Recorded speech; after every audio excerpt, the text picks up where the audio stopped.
sourire convenu pour la photo de famille de la communauté politique européenne.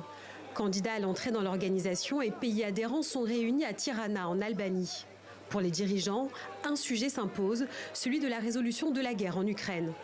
Un impératif après l'échec de la proposition de Volodymyr Zelensky de rencontrer en personne Vladimir Poutine, le maître du Kremlin, snobant la réunion qu'il avait lui-même proposée dimanche.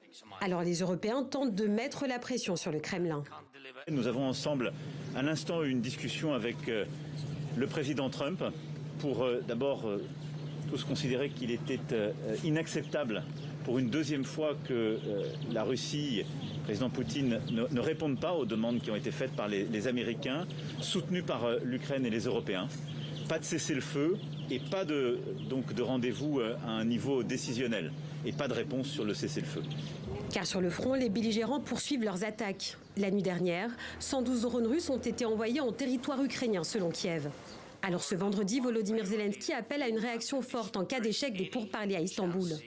Si les représentants russes à Istanbul aujourd'hui ne parviennent même pas à accepter ce cessez-le-feu, cette première étape clairement nécessaire, alors il sera évident que Poutine continue de saper la diplomatie.